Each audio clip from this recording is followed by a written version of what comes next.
Hello. नमस्कार दोस्तों, NCERT की क्लास में आपका स्वागत है। दोस्तों, हम लोग क्लास 6 की ज्योग्राफी की एनसीईआरटी की चर्चा कर रहे हैं, जिसमें हम लोगों ने 3 चैप्टर की चर्चा कर चुके। अब आपका आज चौथा चैप्टर है और उसमें क्या क्या क्वेश्चन है उन्हीं की हम लोगों को चर्चा करना है। और ये जो चौथा चैप्टर है यह आपका क्या है, मानचित्र से रिलेटेड है। आइए पहले क्वेश्चन पर चलते हैं और देखते हैं कि इसका क्या आंसर होगा। चलिए, पहला क्वेश्चन क्या है कि मानचित्र की तुलना में संपूर्ण पृथ्वी का अध्ययन करने के लिए ग्लोब अधिक उपयुक्त क्यों है? बताइए। ऑप्शन ए, इसका त्रिआयामी प्रतिनिधित्व। डी, विस्तृत राजनीतिक सीमाएं दिखाने की इसकी क्षमता। सी, इसमें विषयगत जानकारी का समावेश है। और डी, इसका कम्पैक्ट साइज है। इसका सही आंसर आपका क्या है? ऑप्शन ये है। अगला चले। इसमें मतलब व्याख्या वाली कोई चीज भी नहीं होगी। चलिए अगला। अगला दिया है कि राजनीतिक मानचित्र सीमाओं और प्रशासनिक प्रभागों के अध्ययन के लिए विशेष रूप से उपयोगी क्यों है? आइए देखते हैं कि वे पहाड़ों तथा नदियों जैसे भौतिक विशेषताएं दिखाते हैं। वे जनसंख्या घनत्व जैसे विषयगत जानकारी पर ध्यान केंद्रित करते हैं। फिर सी में दिया वे शहरों, कस्बों और राजनीतिक सीमाओं पर प्रकाश डालते हैं। और डी दिया है वे मौसम के पैटर्न और जलवायु क्षेत्र प्रदर्शित करते हैं। इसका सही आंसर आपका क्या हो जाएगा कि राजनीतिक सीमा वही शहर कस्बे और आपके जैसे स्टेट का जो बना दिया जाता है कि हमारा इतना सीमा है इस स्टेट का इस स्टेट का, तो इसका जो निर्धारण करने के लिए आपका राजनीतिक मानचित्र का प्रयोग किया जाता। अगला क्वेश्चन है कि विषयगत मानचित्र किस उद्देश्य की पूर्ति करते हैं जो उन्हें भौतिक या राजनैतिक मानचित्रों से अलग करता है? अब आइए ऑप्शन ए देखते हैं कि वे जंगलों तथा नदियों जैसी प्राकृतिक विशेषताओं पर ध्यान केंद्रित करते हैं। फिर आपका दिया है कि वे राजनीतिक सीमाओं पर विस्तृत जानकारी प्रदान करते हैं। फिर उसका वे वर्षा या औद्योगिक वितरण जैसे विशिष्ट विषयों पर प्रकाश डालते हैं। और डी दिया है वे भौगोलिक निर्देशांक तथा अक्षांश देशांतर रेखाएं दर्शाते हैं। इसमें आपका क्या हो जाएगा? ऑप्शन सी, वे वर्षा औद्योगिक वितरण जैसे विशिष्ट विषयों पर ध्यान डालते हैं। अगला क्वेश्चन, अगला दिया है कि चौथा नंबर, मानचित्र पर पैमाने का उपयोग करने का प्राथमिक उद्देश्य क्या है? ऑप्शन ए दिया है कि मानचित्र का आकार कम करने के लिए। क्या कहा गया? मानचित्र का आकार कम करने के लिए। बी दिया है प्राकृतिक विशेषताओं के बारे में विस्तृत जानकारी दिखाने के लिए। सी दिया है स्थानों के बीच की दूरी को सटीक रूप से दर्शाने के लिए। और डी दिया है कि राजनीतिक सीमाओं का उजागर करने के लिए। इसका सही आंसर आपका क्या है? सी है। बहुत सही। अगला, बड़े पैमाने के मानचित्र छोटे पैमाने के मानचित्रों की तुलना में अधिक जानकारीपूर्ण क्यों होते हैं? अब आपका ऑप्शन है वे बड़े क्षेत्रों को अधिक विस्तार से दिखाते हैं ना। फिर उसके बाद है वे राजनीतिक सीमाओं पर अधिक स्पष्टता से बल देते हैं। सी, उनमें जनसंख्या घनत्व जैसी विषयगत जानकारी शामिल है। और डी, वे अधिक जानकारी फिट करने के लिए छोटे पैमाने का उपयोग करते हैं। इसका सही आंसर क्या हो जाएगा? क्या हो जाएगा? ए ना, ऑप्शन ए। ये जैसे भी हम लोग जो छोटा एटलस है उससे जो बड़ा वाला है उसमें बहुत चीजें एक्स्ट्रा दी हैं। आइए अगला, अगला है कि मानचित्र पर विवरण के स्तर को निर्धारित करने में पैमाना क्या भूमिका निभाता है? अब स्केल मानचित्र पर प्रयुक्त रंग योजना को प्रभावित करता है। बी, पैमाना कागज के सापेक्ष मानचित्र का आकार निर्धारित करता है। सी, स्केल मानचित्र पर दिखाई गई जानकारी की मात्रा को प्रभावित करता है। और डी दिया है, स्केल भौगोलिक विशेषताओं की दिशा को इंगित करता है। इसका सही आंसर आपका क्या है? स्केल मानचित्र पर दिखाई गई जानकारी की मात्रा को प्रभावित करता है। आइए, फिगर दिया है, देखो। अब इस फिगर को देने का मतलब इस चैप्टर में सबसे बड़ी बात यह है कि बहुत क्वेश्चन नहीं बन सकता था। दूसरी बात यह है कि क्लास 6 से ही हम लोगों की बेसिक है, तो कुछ क्वेश्चन ऐसे भी आते हैं कि जिनमें हमको दिशा के ज्ञान की जानकारी होती है। तो अब इससे आपके दिशा के ज्ञान की जानकारी प्राप्त होगी। अब आपका जो दिशा का ज्ञान, जैसे आप यहाँ खड़े हैं, मध्य प्रदेश में खड़े हैं, या फिर भारत से हम अगर देखा जाए तो कई क्वेश्चन ये भी पूछ लेता है कि अरब सागर किस दिशा में, या फिर गोलार्ध की चर्चा कर लेते हैं। तो जब हम गोलार्ध की चर्चा करते हैं तो गोलार्ध में देखते हैं कि ये आपका, रुक जाओ पेन चेंज कर ले नहीं तो हो जाएगा, समझे में नहीं आएगा। ये आपका दिख रहा है ना, इस गोलार्ध को हम लोग क्या कहते हैं? तो उत्तर पूर्व, नहीं, उत्तर पश्चिम। ये क्या है? उत्तर पश्चिम। ये क्या है? उत्तर पूर्व। और ये क्या हो जाता है? दक्षिण पूर्व। ये क्या हो गया? दक्षिण पश्चिम। ये आपके, तो इस तरह भी आपका, जैसे हम यहाँ खड़े हैं तो ये कहाँ पड़ेगा, यहाँ खड़े हैं तो ये कहाँ पड़ेगा, इसकी भी जानकारी होनी चाहिए। और ऐसा क्वेश्चन पूछा भी जाता है कि महाराष्ट्र किस दिशा में है, या फिर जम्मू कश्मीर किस दिशा में है। तो इसी सब की जानकारी तो बेसिक जानकारी है। बेसिक जानकारी के लिए ही हम लोग क्या किए हैं, इसको भी उठाए हैं।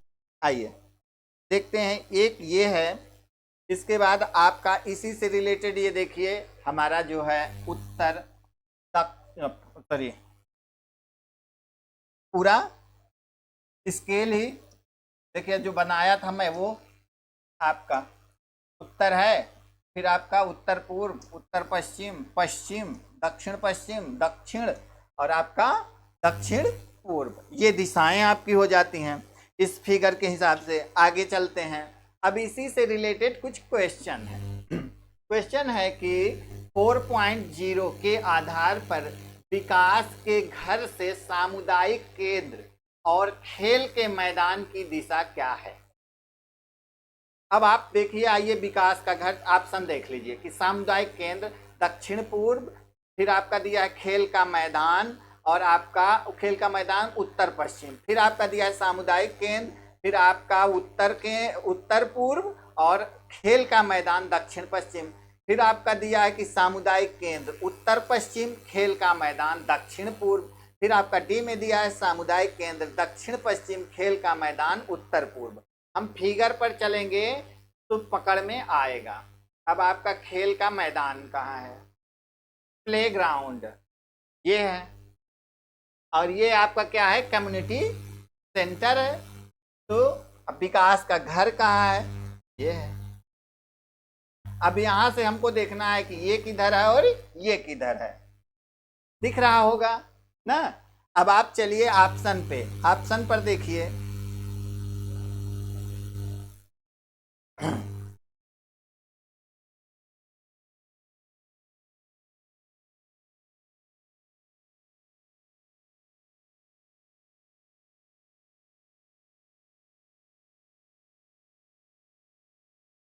सामुदायिक केंद्र,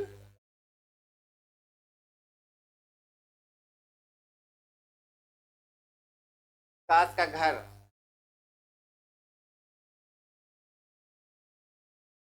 यही है ना।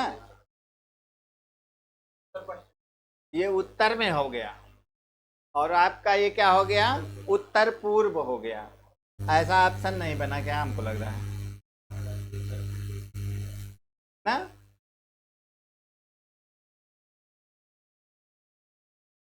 तो आधार पर विकास के घर से ना, सामुदायिक केंद्र और खेल की, हाँ, मेरे हिसाब से तो हाँ ऑप्शन गलत है इसमें। इसमें आपका जैसे क्या हो जाएगा, सामुदायिक केंद्र जो हो जाएगा उत्तर की तरफ हो जाएगा ना, सीधे उत्तर की तरफ है। ई कर दे रहा हूं,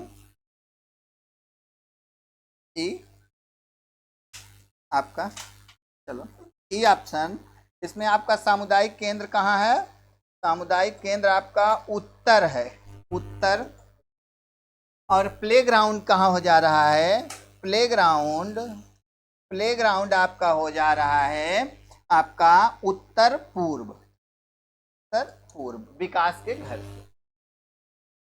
ये आपका हो जाएगा इसमें ऑप्शन ई।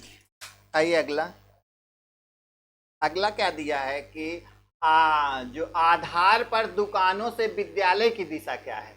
आइए, उत्तर पूर्व, दक्षिण पश्चिम, उत्तर पश्चिम, दक्षिण पूर्व। अब दुकान शॉप कहाँ है, शॉप आपकी किधर है, तो शॉप आपकी ये है ना। अब क्या पूछा है, स्कूल ना, शॉप से स्कूल पूर्व की दिशा में है, शॉप से कहाँ गया, शॉप से स्कूल। आपका क्या हो जाएगा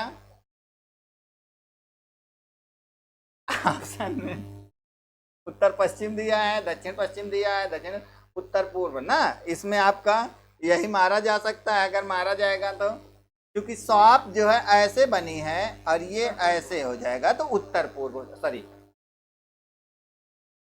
उत्तर पूर्व हो जाएगा ऑप्शन है ये, का आंसर आपका ये हो जाएगा। अगला, मानचित्र पर स्थानों का सटीक पता लगाने के लिए मुख्य और मध्यवर्ती दिशाएं क्यों महत्वपूर्ण हैं। वे मानचित्र का पैमाना निर्धारित करने में सहायता करती हैं, वे ऊंचाई और राहत सुविधाओं का संकेत देते हैं। सी, वे उत्तर, दक्षिण, पूर्व और पश्चिम जैसी मुख्य दिशाओं को खोजने के लिए एक संदर्भ प्रदान करती हैं। और डी दिया है कि वे मानचित्र पर प्रयुक्त रंग योजना का प्रतिनिधित्व करते हैं। तो ऐसा कुछ नहीं, ऑप्शन सी सही है, क्योंकि देखिए अगर हम एक मुख्य बिंदु बनाएंगे तभी तो इधर से सब कुछ जानने की कोशिश करेंगे, तो इसलिए आपका क्या हो जाएगा ऑप्शन सी। आए चले, ठीक है ना। अब आपका दिया है ये क्या, तो पूरा वो दिया है कि आपका पैमाना का क्या होता है, चित्र। अब देखो दिया है क्या, बोर्ड गैंग, फिर आपका दिया है रेलवे लाइन, फिर आपका दिया है क्या, मीटर गेज ना। रेलवे लाइन में भी आपका सारा दिया है, metre gauge, board, broad gauge और रेलवे स्टेशन। तो ये आपका क्या हो गया, ब्रॉड गेज, ये मीटर गेज हो गया, और ये आपका इधर वाला रेड वाला रेलवे स्टेशन हो गया। फिर आपका रोड दिया है मेटल्ड, और आपका क्या दिया है अनमेटल्ड। जो मेटल्ड हैं वो आपके हो गए, और ये क्या हो गए आपको अनमेटल्ड हो गए। फिर आपका दिया है boundary, international, state and district boundary. तो इंटरनेशनल इस तरह, स्टेट और आपका डिस्ट्रिक्ट ये हो जाएगा। फिर आपका रिवर, वेल, फिर आप कुआं हो गया, टैंक, तालाब, फिर कैनाल आपकी झील हो, ओ सॉरी नहर, फिर आपका ब्रिज, पुल ना। फिर इसके बाद आपका है टेम्पल, मंदिर, चर्च हो गया, आपका मस्जिद हो गया। फिर आपका ये आपका क्या है, छतरी। फिर उसके बाद post office, post and telegraph office, police station. हाँ ये चर्च है ना, चर्च ये है। फिर इसके बाद दिया है कि सेटलमेंट, और आपका दिया है क्या, ग्रेवयार्ड। फिर उसके बाद ट्रीज एंड ग्रास, पेड़ और, अब ये देखिए इस पर आधारित कुछ क्वेश्चन है क्या हमको लग रहा है। अब दिया है कि मानचित्र पर पारंपरिक प्रतीक क्या हैं और वे महत्वपूर्ण क्यों। ऑप्शन ए, वे सजावट के लिए काल्पनिक विशेषताओं का प्रतिनिधित्व करते हैं। बी दिया है वे वास्तविक दुनिया की विशेषताओं का प्रतिनिधित्व करने के लिए अंतरराष्ट्रीय स्तर पर मान्यता प्राप्त प्रतीक हैं।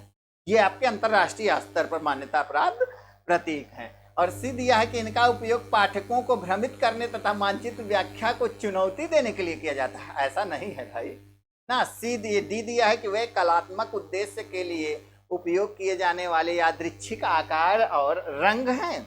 ऐसा भी नहीं है ना, इसमें क्या हो जाएगा, ऑप्शन बी हो जाएगा ना। यही तो हमको भी सबसे सटीक लग रहा है। आइए, मानचित्रों को सुलभ और सार्वजनिक रूप से समझने योग्य बनाने में प्रतीक क्या भूमिका निभाते हैं। वे मानचित्र पढ़ने में जटिलता और भ्रम जोड़ते हैं। इतना उल्टा लिख दिए कि अब भी में वे सरलीकृत तथा मानकीकृत तरीके से वास्तविक दुनिया की विशेषताओं का प्रतिनिधित्व करते हैं। फिर आपका सी दिया, इनका उपयोग बिना जानकारी दिए केवल कलात्मक उद्देश्यों के लिए किया जाता है। डी दिया है, वे अस्पष्टता का परिचय देकर मानचित्र व्याख्या में बाधा डालते हैं, ज्यादा डालते हैं। इसका सही आंसर क्या हो जाएगा, सबसे सटीक बी है। चलो 12, एक स्केच मानचित्र को उनकी विशेषताओं के संदर्भ में एक योजना से क्या अलग करता है। ऑप्शन ए, एक स्केच मानचित्र को पैमाने पर तैयार किया जाता है जबकि एक योजना नहीं बनाई जाती। चलिए, जो जैसे लिखा है वैसे बोल दिए। फिर उसके बाद ऑप्शन बी में है, एक स्केच मानचित्र विस्तृत और सटीक होता है जबकि एक योजना कच्ची और अनुमानित होती है। सी, स्केच मानचित्र का उपयोग बड़े क्षेत्रों के लिए किया जाता है जबकि योजना छोटे क्षेत्रों के लिए किया जाता है। और डी दिया है कि एक स्केच मानचित्र में माप शामिल होते हैं जबकि एक योजना में नहीं। अब इसका क्या सही आंसर है, इसका सही आंसर आपका ऑप्शन बी है।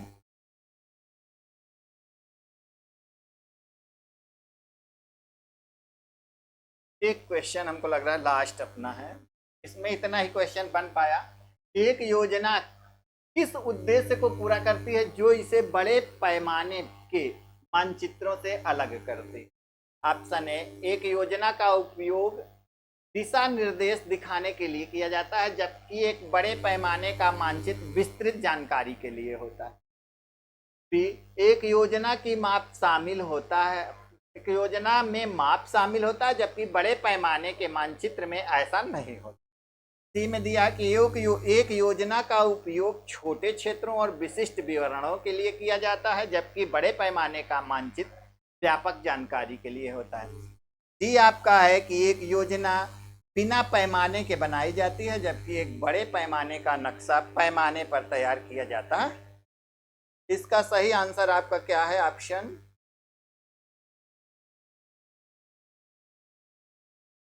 क्या है, सी। इस तरह आपके यह इस चैप्टर से 13 क्वेश्चन थे और आपके 13 क्वेश्चन आपका हो गया।